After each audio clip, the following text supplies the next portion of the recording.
Okay, sige. In this video, let us answer pa din, no, a problem about the Longchamp DC compound generator. So dahil iyon yung topic natin, Longchamp compound DC generator, so i-prepare na natin to. So this is the diagram, no? This is the general diagram for a compound DC Longchamp generator. So para mamaya, ilalagay na lang natin ano yung mga ibibigay na quantities for each parts. No.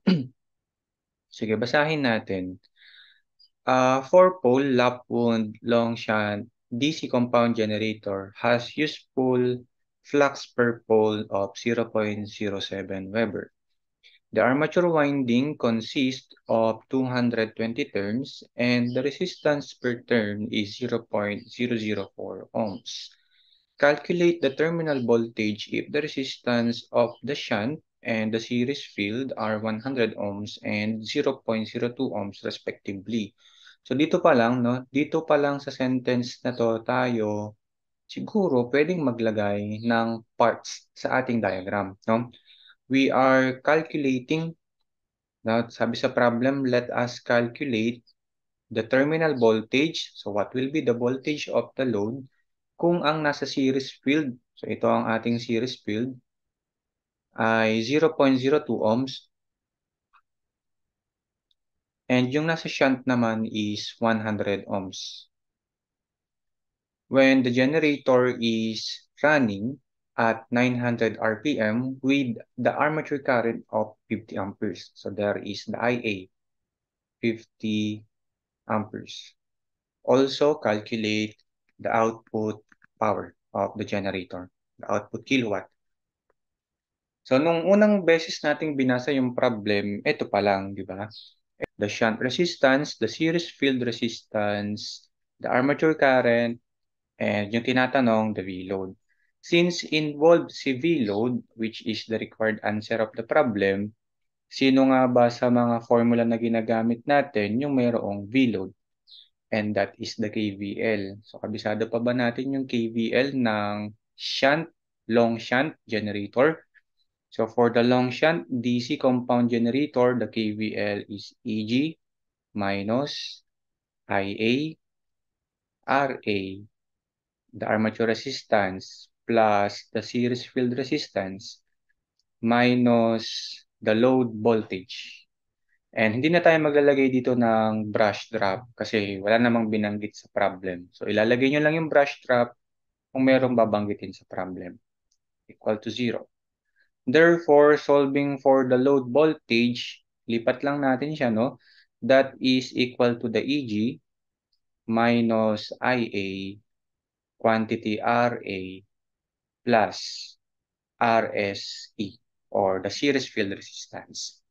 And if we are going to check kung pwede na ba siyang isolve, we do not have the value of the EG and also we do not have the value of the armature resistance. Meron lang tayong armature current and series field resistance.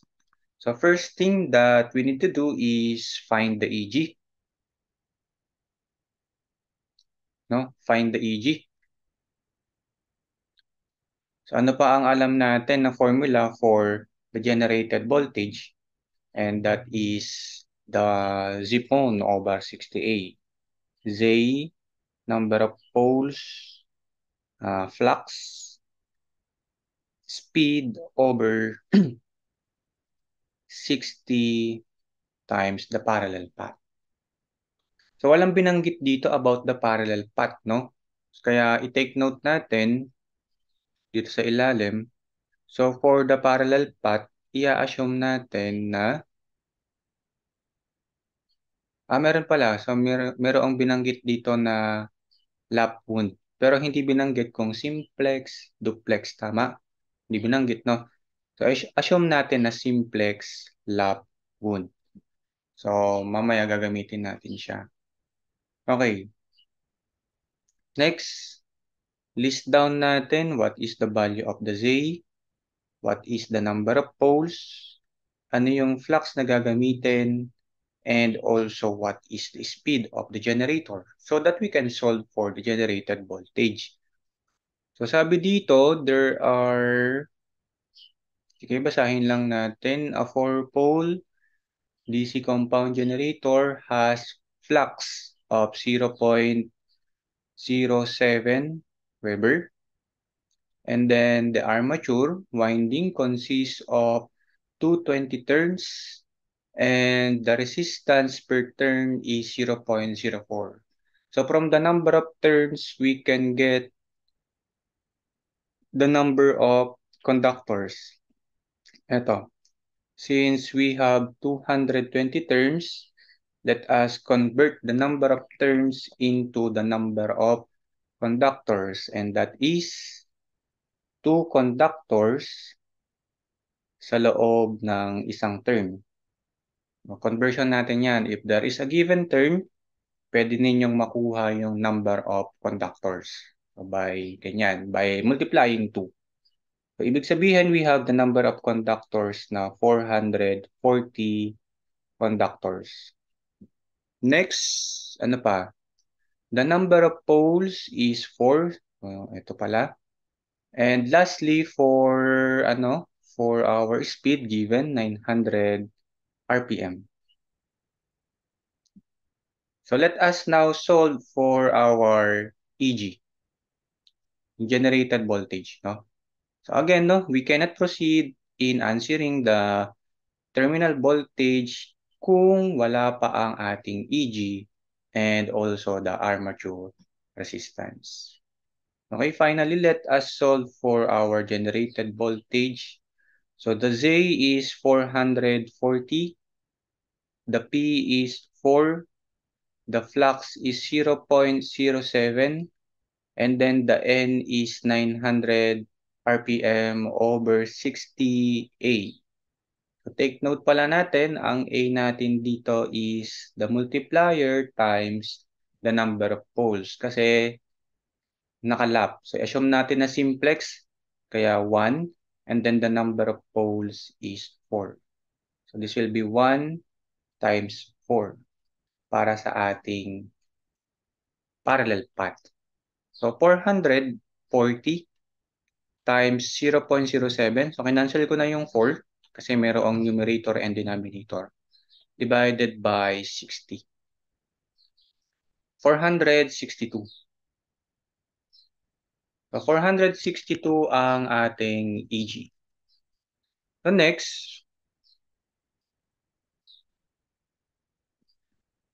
let us now find the armature resistance. Kasi isa yun sa requirement natin in order to solve for the terminal voltage. No? Kaya nga ang ginawa natin, tiningnan na natin yung formula na gagamitin. Ito, i-highlight na natin. Tiningnan na natin yung formula na gagamitin in order to solve for the load voltage para makita din naman natin sino-sino yung mga kailangan bago tayo mag-proceed sa final answer natin. So nakita nga natin na we still do not know the EG and the RA. So meron binanggit kasi dito, solving for the RA. Basahin lang natin mabuti Ito. So there is the armature. Ito yung armature, and ang armature na to is merong resistance per turn na 0.004 ohms. So ang gagawin natin, let us multiply the number of turns. So ulitin natin, no? So for our armature resistance, sabi sa problem, meron siyang 0.004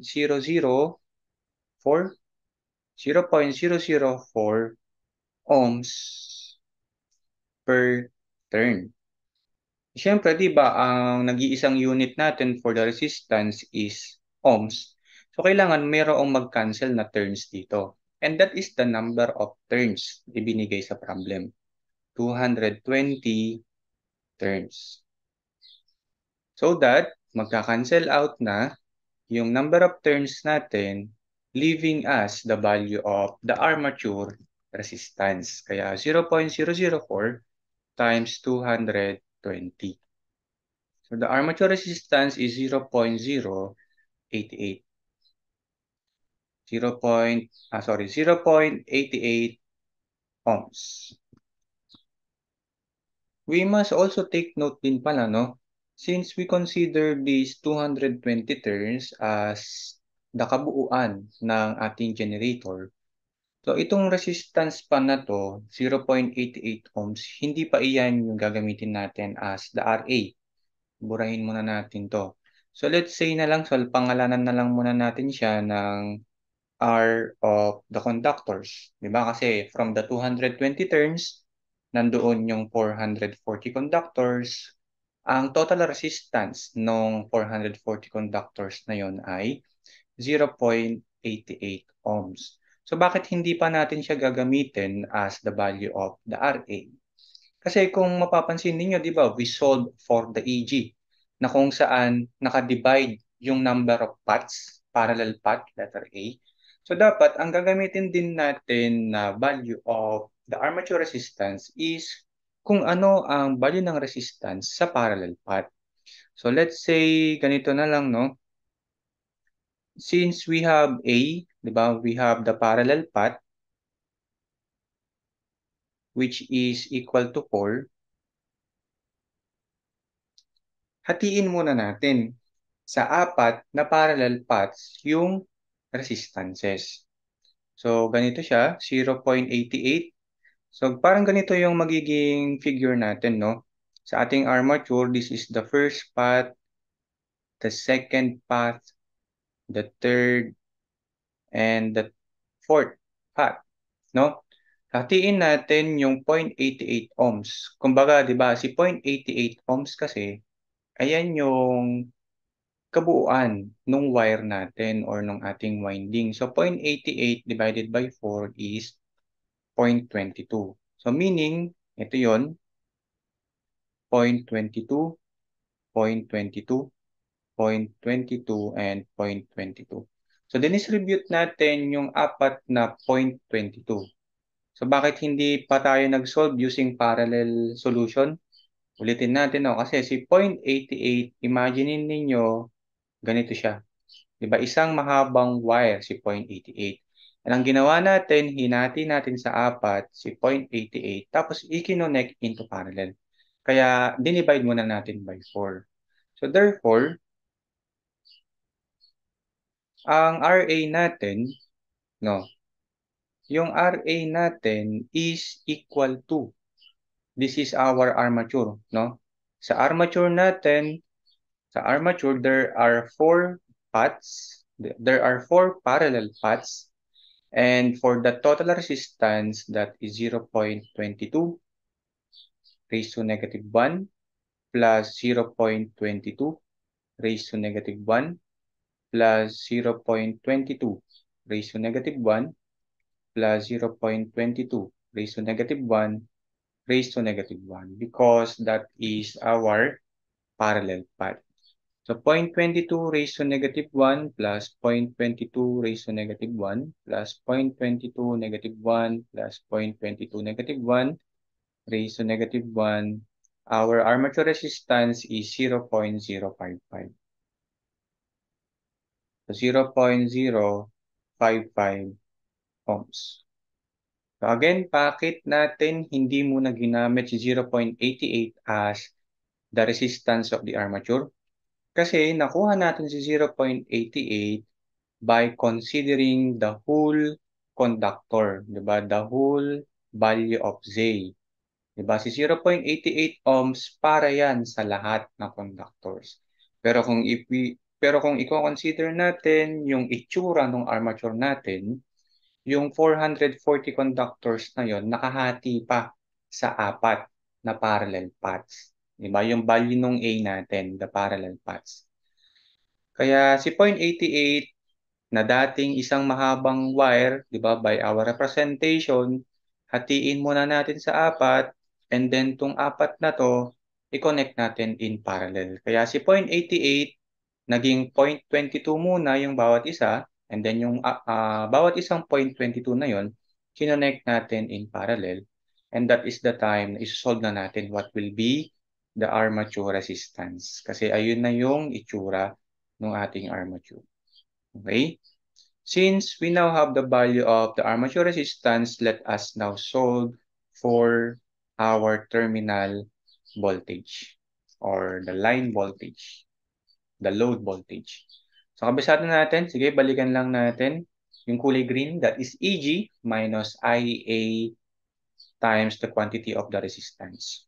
So, ang nasolve nating EG is 462 minus the IA. So, the IA is 50 amperes. This is a given. And then RA plus RSE. So, 0.055 plus our RSE, the series field resistance is 0.02. So 0.02 and then ito na. So what is the answer that we are looking? Looking for 458.25. So 462 minus 50 times 0.055 plus 0.02. So 458.25. Check lang natin. Tama, 458.25. Next, if we will be solving for the output, 20.814 daw, diba? Dapat 20.814. We are looking for the output. And ang variable natin for the output dito sa ating discussion, sa ating generators, is letter L. Stands for load, no? If we will be solving for the load power, that must be the load voltage plus the load current. But we do not know what is the load current, tama?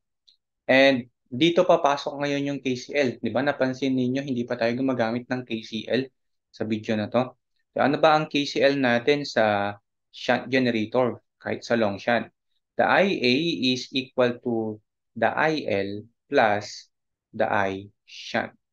So, diretsa natin isolve yung IL. That will be IA minus I shunt.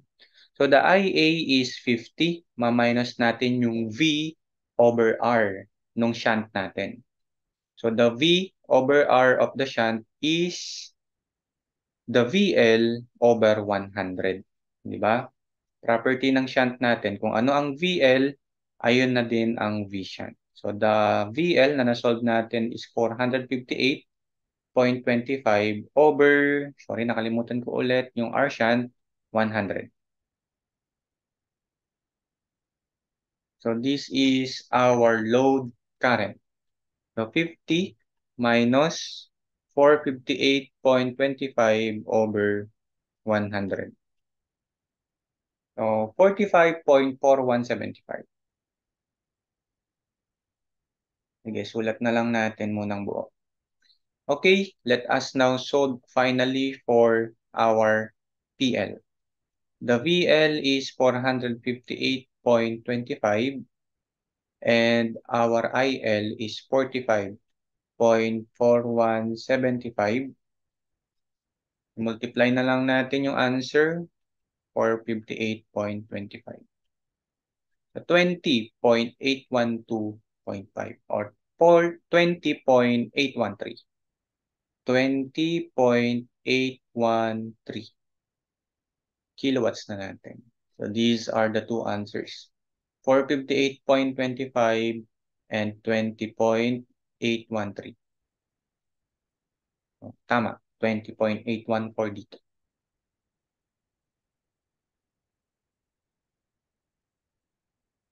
Okay?